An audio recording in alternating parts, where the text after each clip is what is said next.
Le programme de la France Insoumise pour les Français de l'étranger, c'est, je commencerai par le dire un peu à l'emporte-pièce et après je le démontrerai, le seul programme réaliste pour les Français de l'étranger. Pour une raison en fait générale, qui est que nous sommes le seul parti aujourd'hui, du moins je restreins les choses aux Républicains et à Macron si vous voulez, et même au FN d'ailleurs, nous sommes le seul parti à ne pas nous situer dans une perspective de coupe dans les dépenses publiques et de restriction du nombre de fonctionnaires.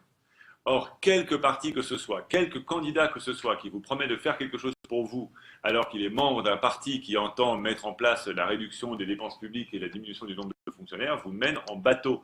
Parce que si, par exemple, Emmanuel Macron veut faire 60 milliards de coupes et se débarrasser de 120 000 fonctionnaires, vous imaginez bien M. Holroyd d'arriver le jour du arbitrage et dire « Oui, mais par contre, il faudrait plutôt m'en rajouter quelques-uns au consulat et puis j'ai besoin d'un million de plus pour financer ceci, cela. » Ça n'arrivera pas. Voilà.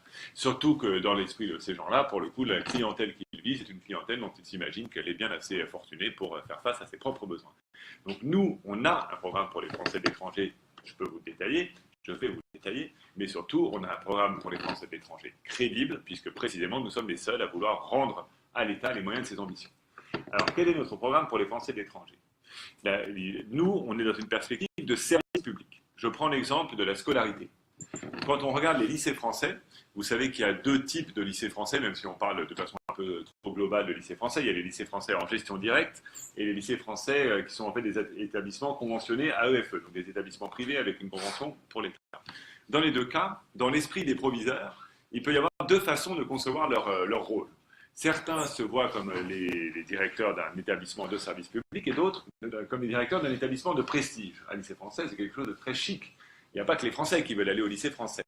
Et donc, la tentation est forte de monter les frais d'inscription, d'autant que par tout un tas de logiques perverses que les publicitaires dans la salle, s'il y en a, connaîtront bien, monter le prix, c'est monter le prestige. Ouais, donc, si vous voulez faire un établissement de prestige, ne vous mettez pas à 1 500 €, à 1 500 livres par an, déjà, ça ne fait pas sérieux.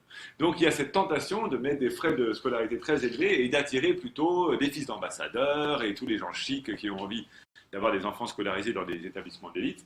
Et sur le coup, par contre, évidemment, les enfants de Français, eux, ne peuvent plus se payer ces établissements.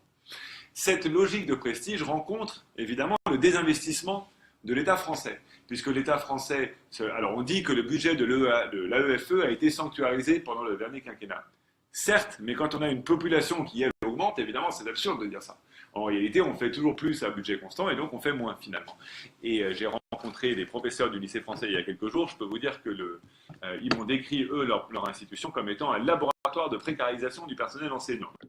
Alors, nous, on est pour le coup dans une optique de service public, ce qui a donc deux volets. D'abord, donner les moyens à ces établissements de rendre ce service, et donc déjà commencer par restaurer la gratuité dans les lycées français en gestion directe. Ça, on a le pouvoir, hein, c'est d'État et se mettre à bord, et réintégrer les personnels de ces établissements en gestion directe dans l'éducation nationale, parce que souvent, ils ne sont pas détachés, ils sont en disponibilité. Donc ils vont à l'étranger pour bosser dans des contrats locaux qui sont très mauvais, et alors évidemment, ils flippent pour leur retraite. Puisque ces années-là, ils ne cotisent pas en France, donc quand ils rentrent, c'est très compliqué. Donc ça, c'est pour les lycées français. Ça coûte cher, pas de problème, l'argent, on le trouvera, je vous dirai comment tout à l'heure. Et quant aux établissements conventionnés, ben là, il faut être un peu plus musclé. L'État n'a jamais tenté de plafonner les augmentations de frais d'inscription auxquelles ces lycées ont le droit de se livrer. Donc voilà, ça c'est les deux volets. Si vous êtes reconnu dans cette vidéo, n'hésitez pas à nous aider à la diffuser en la partageant ou en taguant un ami dans les commentaires.